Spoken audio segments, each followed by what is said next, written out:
So catharsis is emotional expression. Now, Freud basically believed, although Freud was sophisticated, that people were damaged often because of terrible things that had happened to them as they developed. It's not such a shocking hypothesis, and sometimes people have really terrible things happen to them. And he noted that if people got a chance to talk about these things, that sometimes that would make them better.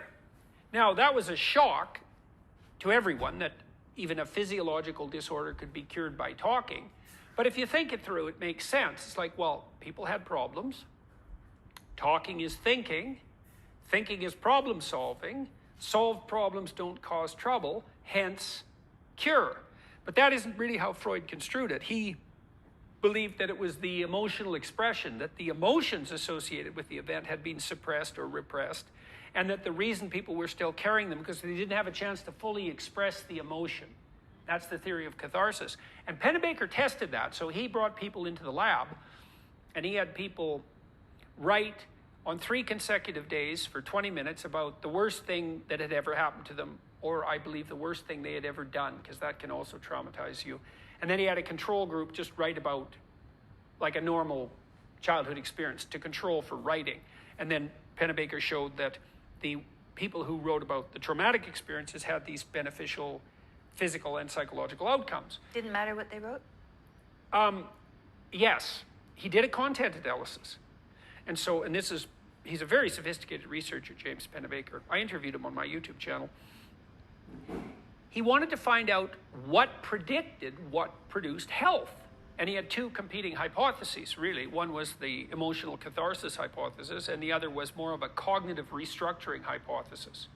And so he analyzed words that were associated with emotion, like sadness and anxiety and frustration and disappointment. He coded all these emotion words, and also words that coded for deeper understanding, enlightenment, insight, and that sort of thing. And then what he found was that the more people used words indicating cognitive insight, the better they got. Right. Which indicated that it wasn't the catharsis, it wasn't the emotional expression that was the key issue.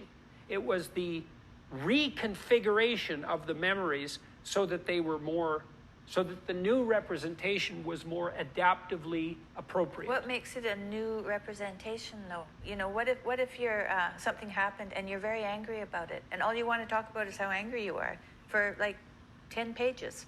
How is that helpful? How is that helpful? It's hard to say how that might be helpful, because maybe you're angry about something that happened when you were 4.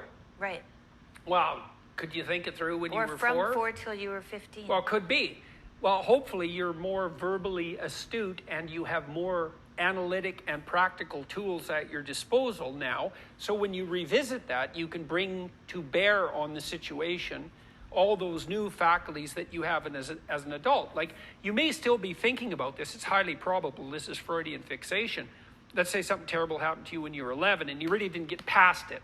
Well, you still have an 11-year-old's representation of that, but you're like 30, so maybe your dad was mean to you. But now you know that he had a history of depression and that he was beat up badly at the hands of his father.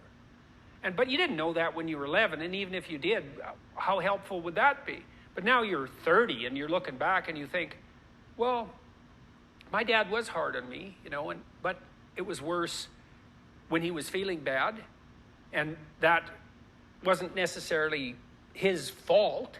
And also he had a terrible relationship with his dad, and here's the good things he did and the things he helped me with, and beside that, we've repaired our relationship in the interim. Maybe you have or maybe you haven't, and I'm no longer susceptible to that kind of bullying in any case. Right, so that sounds to me like broadening out the relationship. So the relationship was narrow, 11-year-old look on this person. Yeah. And now you're saying, no, there's also positive personality attributes that I hadn't taken into consideration, there's history that I didn't know, and so you're making them into a person rather than into an event.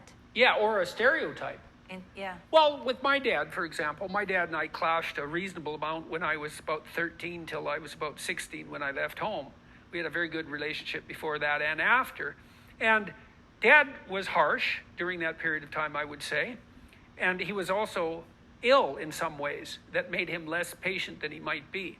But by the same token, I was somewhat resentful. I didn't take advantage of all the things in the small town that I was offered that I could have taken advantage of. I didn't go play tennis or that sort of thing. I could have taken music lessons with a person who offered it to me, and I didn't.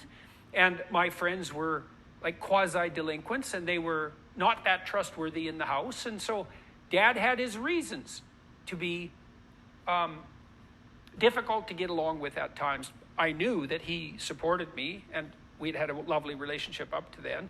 So our fundamental relationship remained intact. But when I look back on that, even by the time I was 18, I knew that whatever trouble I might have encountered with him was at least half due to me.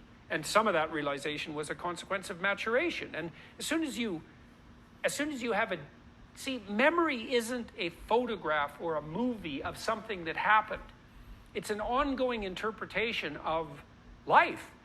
You know, when you experience the present, you experience it with a bunch of interpretations and a bunch of assumptions, and you take your best guess. And the past is like that too. And a memory is like that. A memory is your assumption about what happened. Mm-hmm. And those assumptions can be erroneous and they can be challenged. And well, a lot of the therapeutic process is exactly that. And you have to be careful because you can delude people about their memories as well, because they're so malleable. You have to be very careful if you're a therapist not to twist and bend the memories to suit your diagnostic purposes. The reason you're suffering is because you were sexually abused as a child. That's the a priori presumption. Then I'll twist your memories until you come up with an account that suffices to show me that I'm right. Especially for people who are confused, man, you can do that